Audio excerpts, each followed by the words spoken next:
Yo, we're here with FAD.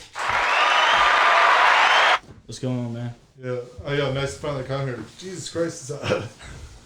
Yeah. I didn't want to turn the AC on. You mean behind the mics? Yeah. But so I guess what made you start doing music? Like, at what age did you realize that you wanted to like pursue music as like a career? I don't. The age that I think I really wanted to pursue it as a career would probably be maybe junior year of high school. I was into music before, but I didn't really know what I wanted to do with it or almost why I enjoyed it. Yeah. I started out playing the guitar at a really young age. I got really into like piano. Never took piano lessons, but I really liked just fucked with messing around the piano and stuff. I really liked the actual music aspect behind it. In high school, I started doing freestyle raps, which is crazy because I hate freestyling now. I can't stand freestyling at all. But that's how I started out, almost like freestyling, battling people and shit in high school. And then I started getting around music a little bit more. And then one day I was like, like, why not start making my own music? And it just kind of took off from there. Yeah. Do you play any sports at all, or no? Not now. I used to. I used to play. I used to play football. I played basketball a lot, but not like on an organizational level. Sure. Yeah. Usually when I see people like doing freestyles and then like they did sports, it would always be like the back of the bus type of freestyles. Oh yeah, the back of the bus. Yeah, no, I was never on that. But I would go to, like I said, real young bull, like in middle school. Yeah. I would go to high school football games and I would rap battle people from other schools at high school football games. Yeah. That shit was fun for sure. So, what was the first time you ever did it? Do you remember what type of beat it was? Or was it like a beat that you were using off a famous song already? So, the first ever song I made? Oh, no. Oh, yeah. I was going to say the first ever song like you freestyle to. Like, what kind of beat was it? Oh, the freestyle, like, when I'm talking about freestyling, it was like an actual, like, it was beat. No beat like, or yes, anything? bro. It was like a freestyle battle type shit. Like, there was no beats at all. Like, it was like a cappella. Okay. But like if I could, the first beat that I ever made like an actual song to, Yeah. it was like I don't know if you know who Aries is. Do you know who Aries is? It sounds familiar. Somebody just mentioned it. Podcast. Oh yeah. He is like he's an artist, but he also is like a producer too. Yeah. And I took one of his beats, like an 8-bar loop of it, and looped it, and just made a song to it because it was so hard. And that was like the first song I ever actually made. Oh shit. Yeah. You produced that yourself? I mean, I didn't really produce it. Aries produced it. I just took the beat and just looped it, essentially. You know what I'm saying? Okay. Yeah. All right. So, when you first like made your first song, where was it at? Like, was it the same equipment you currently have now, or no? It's like? Bro. The first time I ever started recording was in my basement of my dad's house. I had a desktop computer and a little There's an M audio mic. I used a snowball sometimes too. You know what a snowball? Yeah. So, everybody had the snowball. Yeah. Everybody had the snowball. But it was that. It was just some like janky ass setup, but it did the job for the time. And eventually, I started paying for studio time because when I want to get more serious, started going to a studio in downtown Mechanicsburg. I'm in Mechanicsburg. That. Yeah. Okay, so I started recording in Mechanicsburg. I left there, went to Pro Sound around my junior year of high school. Which I'm now junior in college. That would have been like 4.5 years ago from now. Yeah. I started going to Pro Sound at Harrisburg. Shout out Pro Sound. Shout out Soup and everybody. They always showed love. I recorded there for probably 2 years straight. I remember the 1 year I was actually their number one customer. I spent the most money there and the most hours. So of course they loved me. You know what I mean? I gave them the money. It was a great place, but then it was like I told you, it was time for me to like really better myself and me and my producer, who I've been working with, all throughout those years, decided to build our own studio with our own knowledge, and now, now here I am today.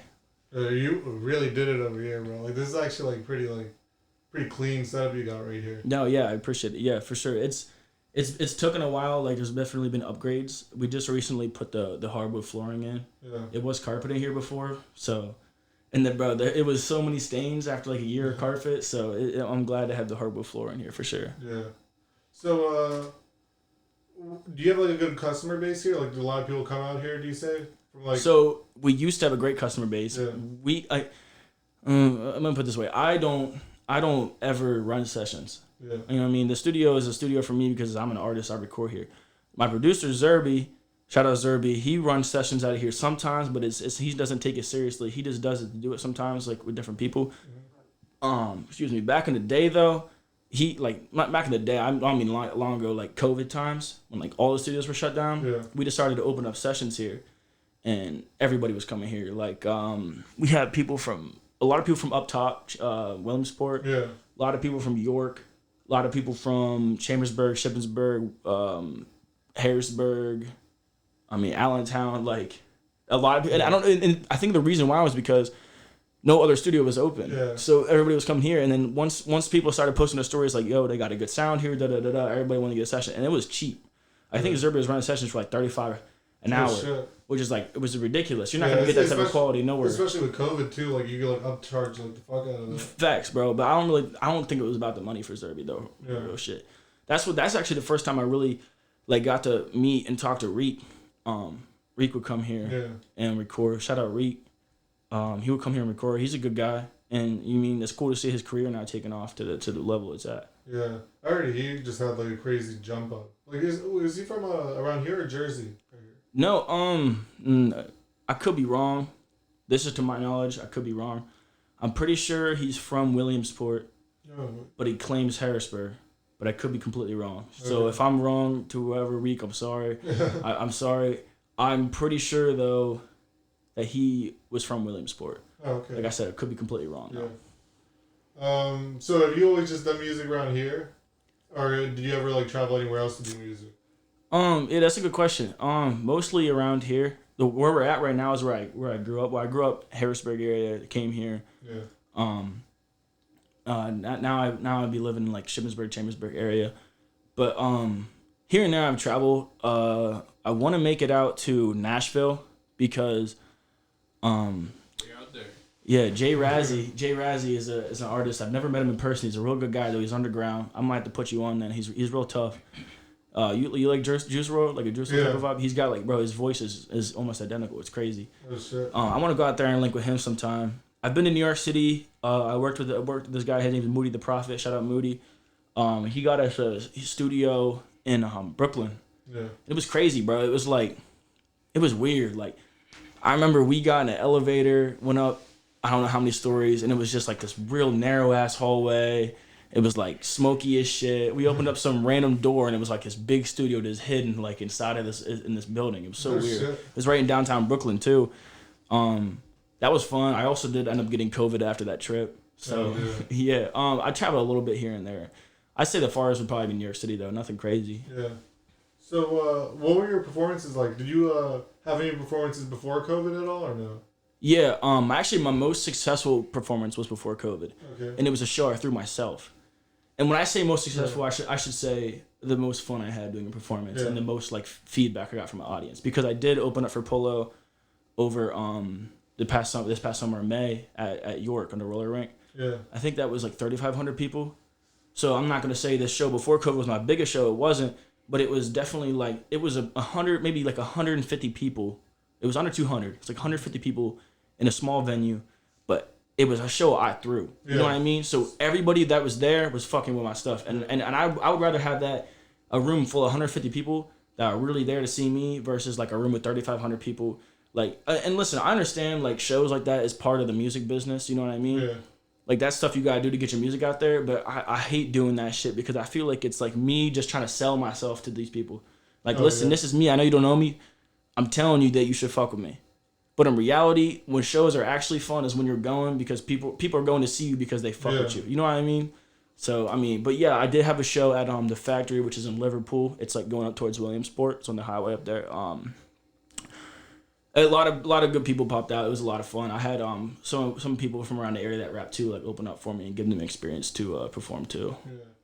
Yeah. So, what other artists opened up for that one that you had? Where you said it was like 200 people and it was like your most successful one. Like, you feel like because it was like more of a hometown vibe, or you said it was in Williamsport, right? It wasn't in Williamsport. It's called Liverpool. It's like on the way up to Williamsport.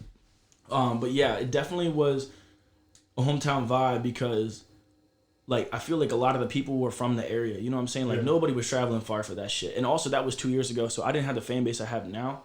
But the fan base I had then was like it was really like my goal was, and this side of the river from Harrisburg, nobody was really like trying to take over like I was. So my goal was to try and like take over the side of the river almost. You know what I mean? Like really start expanding this way instead of like trying to get like fucking Chicago to fuck with me. Like I've never even been to Chicago.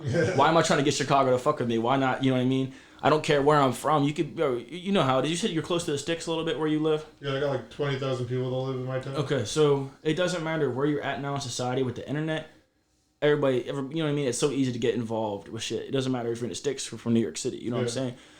So a lot of high schools too. Yeah, bro, 100%. So a lot of high schools in the area popped out too, which was like it was like a lot of people from that like high schools and stuff like showed love from different high schools in the area.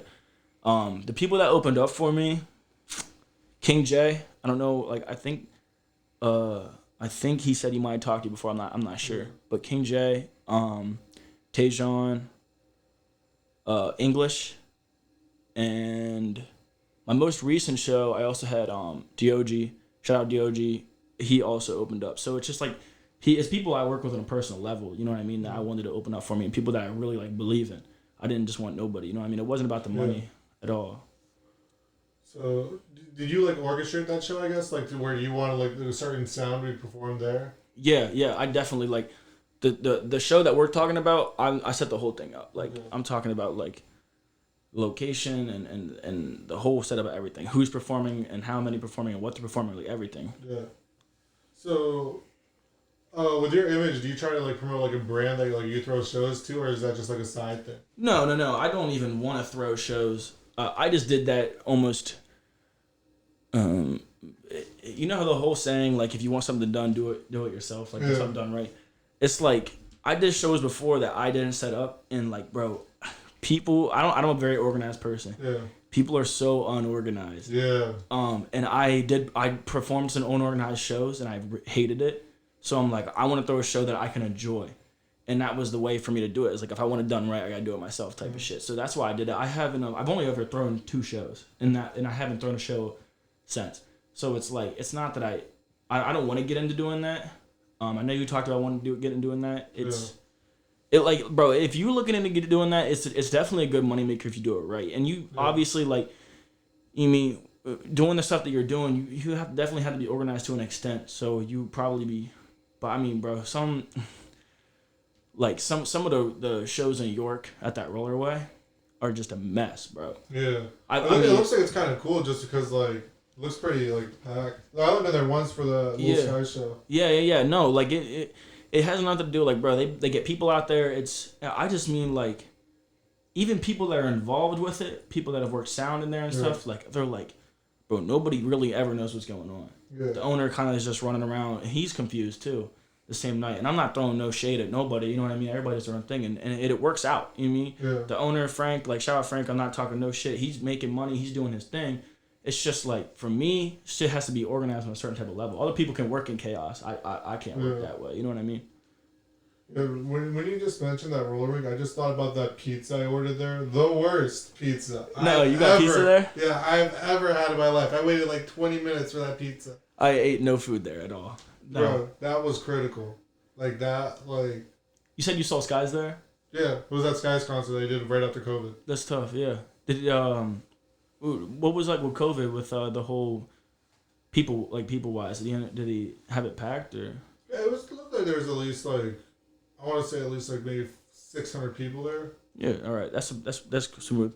I know that they were having trouble like with that like packing that place full just because of like COVID regulations. Oh, it wasn't full, but like because the police were on that shit. Mm-hmm. The police were on that shit. Not the police, but like. Whoever the fuck was regulating that was like it was worried about the COVID, and not just there. I mean everywhere with like, you mean with how many people you could have inside and all of that. Yeah. I remember that like the weirdest thing that happened to me there is I hit my pen over there, and then the one lady was like, "Yo, are you VIP?" I was like, "No." He's like, "Oh, give me that," and I was like, "Wait, what?" Really? And I was like, "Yo, does that make a difference? If I was VIP, I could smoke here?" Yeah, probably. If you're like, VIP, they probably wouldn't care. Bro, I would have bought the VIP ticket. Like, I didn't know it was like that. No, yeah. But that was pretty cool. Like, well, they gave it back to me. Like, after, like, I just said, like, yo, I have my med card. And, like, it was whatever. Yeah, I don't know. When I was there, it was I guess it was just this past summer, so it was a little different, like, COVID-wise. And I I don't know, bro. Some people that were taking their job too seriously, I think. Like, I don't know. It's a long story, I guess. So since that was your favorite, what show do you have planned in the future that you're excited about, or you're trying to accomplish? I can tell you that 2 days, October 30th, from 12 to 6 p.m. I'm performing at the Connected Festival that Rello's throwing in Chambersburg. I know a bunch of other great artists are going to be there. A special guest is going to be performing. A bunch of different vendors too. So it's going to be a great. I'm looking forward to that. It's like, it is it's 6 hours. It's 6 hours long. So it's going to be like a lot of different shit going on. Yeah. But if you want me to be honest with you, bro, I don't even like love performing like that much. Yeah. Why? It's extremely it's not that fun to me. Oh shit. And if you want to explain to you why, it's like, I don't know.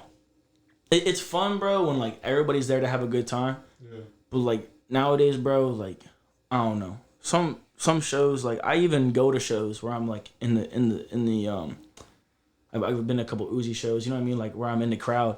And, like, the energy at some crowds are just, like, so shitty anymore. Oh, yeah. You know what I mean? Like, I don't know if you saw some clips from Rolling Loud, but even some parts of Rolling Loud just looked so...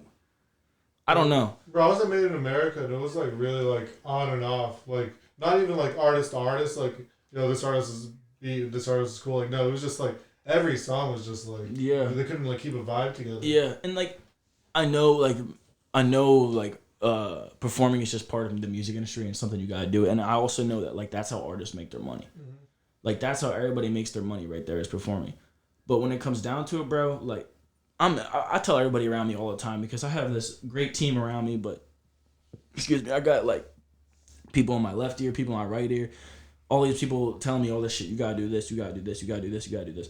I agree with everybody, and I know like there's this blueprint that everybody's supposed to do with something a certain way, and this is how you get big, right? Yeah. You know what I mean? Like I'm sure everybody tells you the same shit, but at the end of the day, like I'm here to make music, bro, and that's all I really care about. Like I put all my energy into my music because that's why I'm here. Like I make music because I love music. I don't make music because I think I'm gonna get rich off of it. I don't make music because I want fans. Like that's all comes with it. But if you make music for another reason other than just making music, you can tell when somebody's music is not organic. You know what I mean? Yeah. Bro, I'm the biggest Lil Uzi fan ever. Like, not the biggest, but I fuck with Lil Uzi. Like, he's tough, right?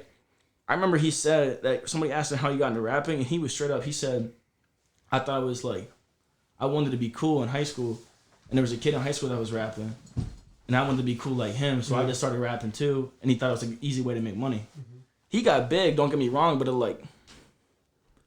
like, let's be honest, like, how much substance is really behind Lil Uzi's music? Oh, yeah. Probably, like, a lot back then, but, like, at this point, like, when you're already rich for so long, it's just, like, damn. Yeah. It's kind of getting dried out. I feel that with Skies, too. Like, mad people, like, get mad at Skies and all this shit with, like, why is he not dropping no more? Or his shit's mid now, or he's not doing what the fans want, da-da-da-da. Like, at the end of the day, bro, he did what he had to do. He got his bag, and he's just, like, chilling now. Yeah. Which there's nothing wrong with that. You know what I mean? Like I'm not talking no shit. And I can't even say what I would do when I get there because I haven't even been there yet to speak with him. Because I would easily say like, oh, I just keep going. I push harder. I keep dropping.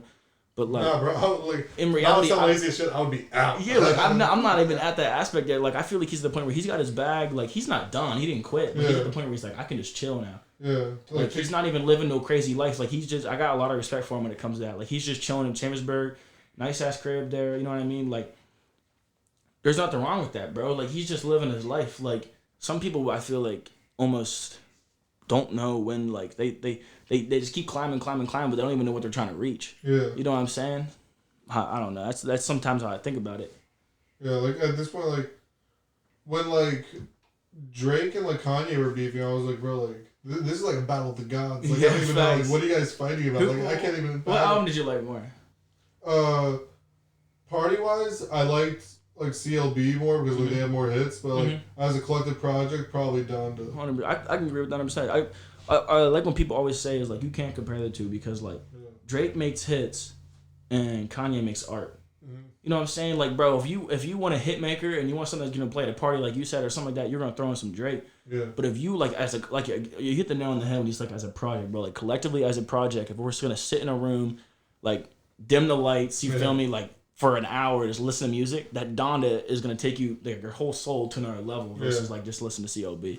Yeah, because like that was just like, I feel like he was just like with CLB, he was just trying to get the clout. Like he got like he had that like starting off like Champagne Poetry, already taking that off Masego. I was like, bro, you were just, like too sexy. He took that beat. Too sexy for my too sexy for took that beat too. Yeah. I was like, bro, like there's a lot of samples in here. Yeah. I don't know. Yeah, and I think Drake's at the point now where, and bro, he's a legend. Don't get me wrong. I'm not talking no shit. Drake's a legend.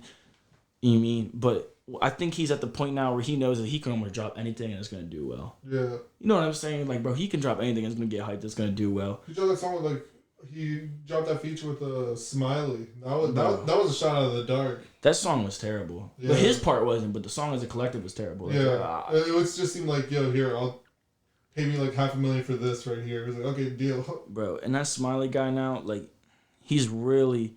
You ever hear what he sounds like? Not good. He was on he was on No Jumper.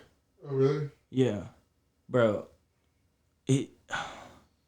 I'm not talking no shit, but like he don't sound like a rapper. That's all I'm saying. Like, he doesn't sound like he doesn't have the voice that I think anybody is gonna want to listen to personally. When that song first dropped, I thought it was Smiles. Do you know who Smiles is? That one guy that was on 6ix9ine's album when he came out of jail. No. He was like the only feature on there. Really? Yeah, and then like. He didn't do anything. Like no, I don't even know who that is. Keep it in. I watched this. What's it called? This vlogger. He's like in he does like vlogs about like the party scene in Santa Barbara. Okay. And like he's like friends with him, but like that's all I really know. Like he hasn't really done anything. No, yeah, I don't even know who that is. But artists be popping up out of nowhere. Yeah. There's so much talent everywhere. There's somebody with a bag waiting to pay for a feature, ready to go in. Mm-hmm. That's back to what I was just telling you before we started, where like it doesn't matter what you're getting into, music, you know what I mean, or anything else. If you really want to get big, it's never easy to get big, but if you really want to get big, it is so much easier to get big if you got money. Mm-hmm. Because promotion is not cheap. No good promotion is cheap, or I said no good organic promotion is cheap. So like if you really want to get big, you either got to keep pushing, or if you trying to get big in like a year, you got to have a lot of money. Yeah. One thing that I feel like people like fuck up right at the beginning, it was like they would be like start rapping like after like 2 months, then like buy like 20,000 fake followers. I'm like, bro, that's social media suicide right there. Nobody's gonna see your content. Bro, I'm telling you, I urge anybody out there to not buy fake followers. Don't buy fake likes. Don't buy fake views. Don't buy anything. And the reason why is because, number one, in my opinion, coming from me, if I looked, bro, if you DM me and I looked at your page, you know what I mean, and you had 60K on the gram and you were getting 800 likes on your pictures. Not real. I'm like, okay. That already makes me think of you as a person that's like, okay, now what is this guy? Like, this guy thinks he's somebody, but it's like, you know what I mean? Yeah.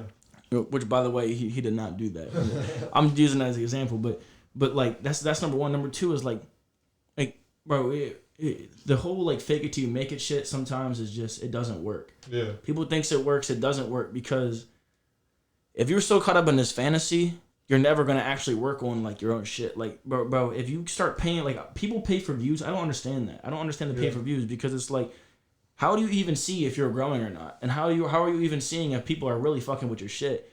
Yeah. Like you got 4K on your Spotify song, but 3,800 of it was bots. Yeah.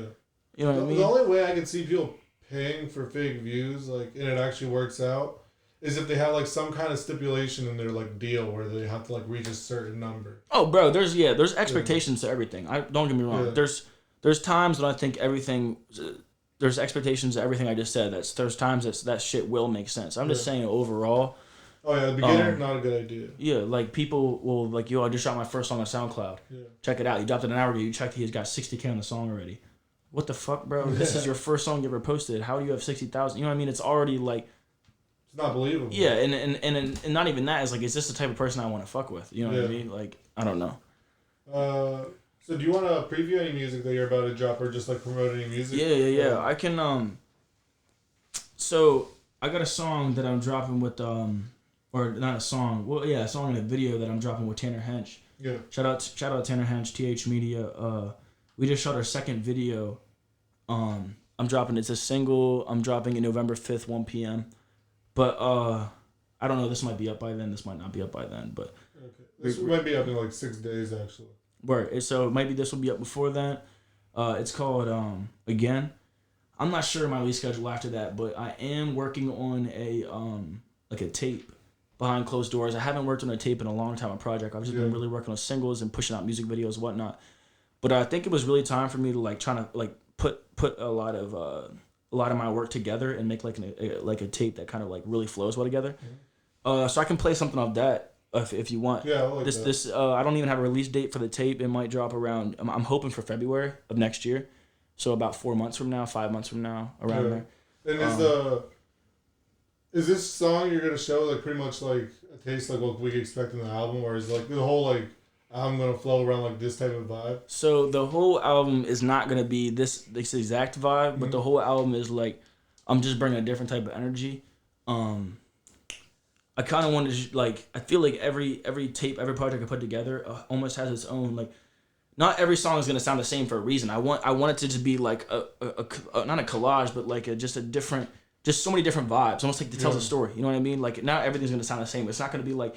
Did you hear the new Trippie Redd album? Yeah. So you know how everything like almost every beat sounded the same. Yeah. Like there's a lot of tough songs, don't get me wrong, but like it's like the whole shit just ran into each other. Mm-hmm. Like I really want like my shit to kind of break itself up and you know what I mean, really just have it. But I want every single song on the album to make sense. Like make it feel like it feels like it's supposed to be there. Yeah, like a different scene in a movie type of shit. Yeah, exactly. That actually funny you say that, the whole movie thing. Like I always say to people like life is like a movie. You know how people say it, as cliche as that is. Like I feel like everybody's life is a movie and you're the main character in the movie. Yeah.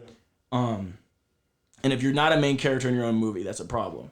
Mm-hmm. You know what I mean? You never want to be a side character in your movie. So the title of the tape is called Main Character. All right. Yeah. You want to play the song? Yeah. All right.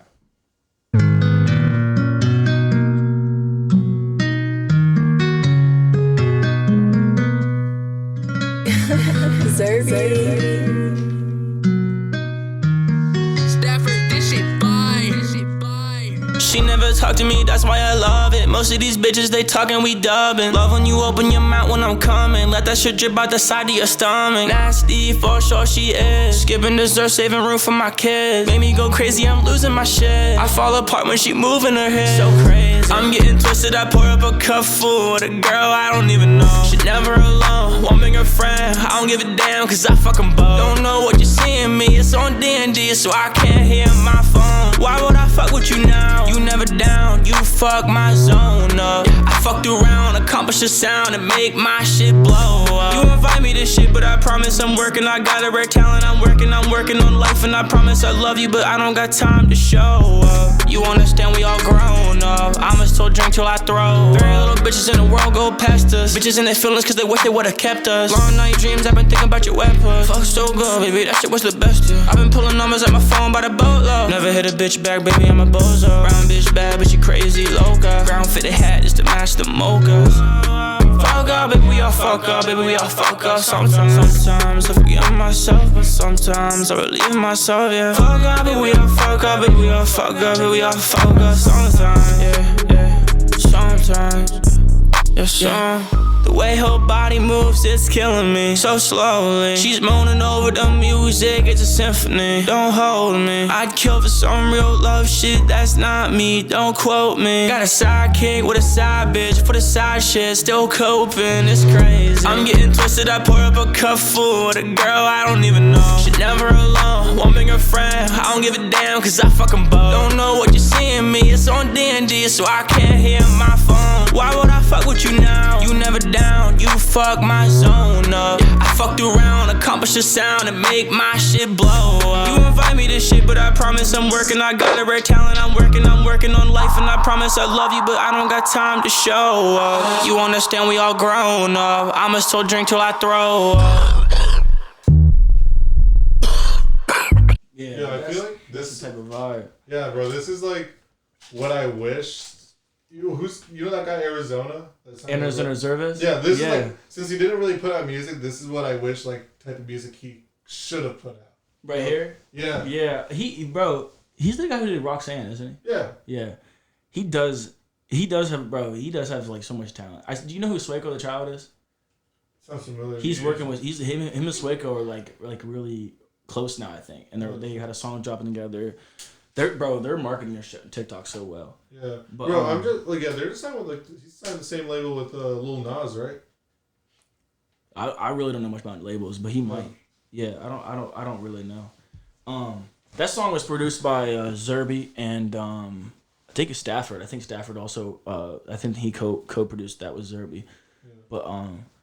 But yeah, that song is just something I think I want to put on the tape. I think it's gonna fit well. Like it'll make sense on the tape whenever the tape comes out. That's Zai's favorite tape. That song actually. Oh shit. Yeah. Okay, so is there anything you want to say before you start wrapping this up? Or any shout outs? Yeah. Again, I mean, I just talked about Zerby, but I want to shout out Zerby.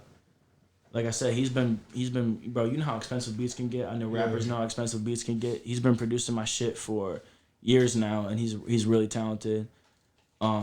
He's producing every single song or co-producing every single song on my album. I also want to shout out Ross Gossage.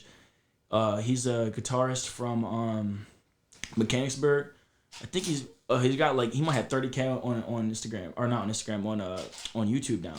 Yeah. He's Ross is really he plays guitar. He really does well for himself, and he plays guitar on a lot of my beats as well. And I'm gonna shout out him. I'm gonna shout out Tanner Hench, TH Media, shooting my videos and just really putting a lot of effort and work into my stuff. And I want to shout out Jose. He's my manager and he does all my pictures for me and everything. I shot by Jose on the gram, and I want to shout out DOG, who's also like my right hand man, and he's an artist as well.